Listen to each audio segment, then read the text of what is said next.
പേര് ജമീല. എന്റെ പേര് ബഷീർ. അട്ട ബഷീർന്ന് നാട്ടുകാര് വിളിക്കും. അനക്ക് ഇന്നിഷ്ടായോ? ഇഷ്ടായി. എന്നാ പോയിട്ട് വരാം മോളെ. അല്ല, കാര്യങ്ങൾ പറയല്ലേ നല്ലത്. മോൾ എന്റേതാണെങ്കിലും നടന്നു കിട്ടാന്നുള്ള ബേജാറ് നിൽക്കാ തിരി എനിക്ക്.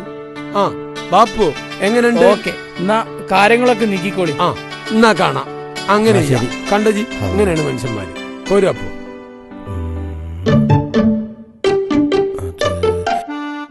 മോനെ ബാപ്പു അവിടക്ക്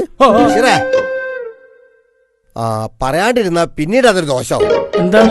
എന്താണ് എന്റെ മോക്കൊരു രോഗമുണ്ട്. എന്റെ മോള് ഓർക്കത്തിൽ പായി പാത്തു. റബ്ബേ, ചേനക്കുയ്യലക്കാട് പോവാൻ പറയുന്നു. കല്യാണം മുടക്കല്ലേ ഇരട്ട ബിരുദെടുത്തവനാണ് വീരാനാജി. എന്നോടാ കളി. ആചാരേ, മുസീബത്ത് വരുമ്പോ കൂട്ടത്തോടെ കേട്ടിട്ടില്ലേ? എന്തേ? ചേനക്കുജന് പിന്നെയും ഒന്ന് ഒത്തു വന്നിക്കണ്.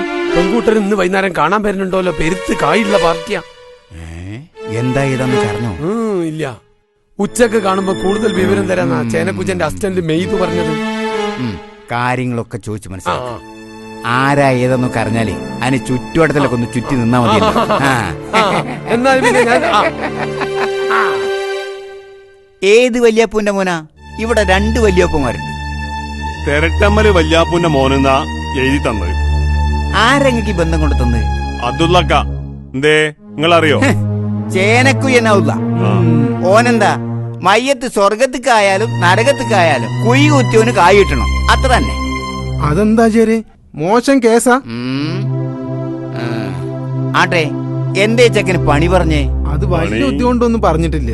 ഒരു ഓട്ടോറിക്ഷ ഉണ്ടെന്നും അത് ഓട്ടി നല്ലോണം നയിച്ചു എന്നൊക്കെ പറഞ്ഞ അബ്ദുള്ളക്ക. വല്യാപ്പൂന്റെ മോൻ ഹമീദ് തന്നെയല്ലേ ഇതൊക്കെ ചെയ്യുന്നത്? ഇതിന്റെ മുമ്പിൽ വെച്ചായതുകൊണ്ട് എനിക്ക് സത്യം പറയാതെ വയ്യല്ലോ. ഇല്ലെങ്കിൽ അവനവന്റെ നാട്ടിലെ ചെക്കനല്ലേ, കെട്ടിപ്പോയിക്കോട്ടെ ഞാനും വിചാരിക്കും. ഇങ്ങക്ക് എത്ര മക്കളാ? 3, 2 പെണ്ണും ഇളയതൊരാണും. ഇതാണ് മൂത്ത മോള്. ഓ, അപ്പൊ നിങ്ങളെയും കുറ്റം പറയാൻ വയ്യ. മൂത്തതൊന്ന് ഇറങ്ങിക്കിട്ടെ ആരാലും വിചാരിക്കും. ഇപ്പോഴത്തെ കാലാണല്ലോ, മൂത്തേനെ അങ്ങോട്ട് ഇറക്കിട്ട് വേണല്ലോ ഇളയനെ ഇറക്കാൻ, അല്ലേ? അങ്ങനെ എങ്ങനെങ്കിലൊന്നും ഇന്റെ മോളെ ഇറക്കണമെന്ന് ഞാൻ വിചാരിച്ചിട്ടില്ല. നല്ലോണം കണ്ടും കേട്ടും അന്വേഷിച്ചും ബോധ്യപ്പെട്ടിട്ട് മാത്രമേ ഞാൻ എന്റെ മോളെ ഇറക്കുള്ളൂ. കാണാനൊന്നുമില്ല. ഇപ്പൊ ചെന്ന ബാറിന്റെ അവിടെ കാണാം. വീരാനാജി വെറുതെ തുരുമ്പരാനും പറയില്ല. കേറി ഓട്ടോറിക്ഷയില് ഞാൻ കാണിച്ചു തരാം. നടക്കിയങ്ങട് വാ, കേറി.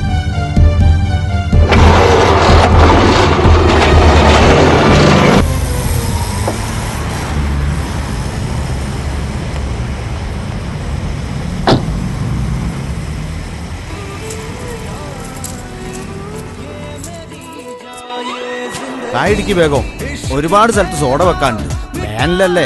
തിരക്ക് കൂട്ടല്ല അമ്മീതേ. എല്ലാരും പൈസ ഇവിടെ കൊണ്ടുതരില്ല. ഇജ്ജി മാത്ര പൈസ ഇവിടുന്ന് കൊണ്ടുപോണത്. ഇപ്പോഴത്തെ കാലത്തുണ്ടോ അന്നെപ്പോലത്തെ ചെറുപ്പക്കാര്? എനിക്ക് ഉമ്മാനെയും ബാപ്പാനെയും മാത്രല്ല എന്റെ പെങ്ങന്മാരെയും നോക്കാനുണ്ട്.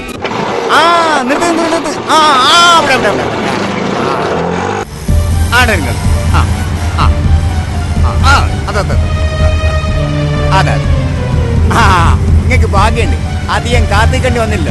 അതാണോ എന്റെ പണി? നായ കുടിച്ചതിന്റെ ബാക്കി കായ എണ്ണി നോക്കുക. സുബോധമുണ്ടോ എന്തോ? നല്ലോണം നോക്കിക്കോളൂ. ഓൻ തന്നെ അല്ലേ വന്ന് പെണ്ണുണ്ട്, മാറ്റില്ലല്ലോ.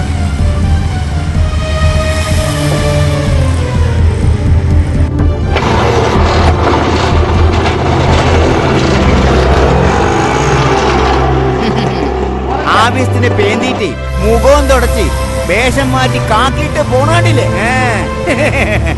എങ്ങനെയുണ്ട് നിങ്ങളെ ഭാവി വരുവൻ? പോയാ നടക്ക്, വണ്ടി കയറി.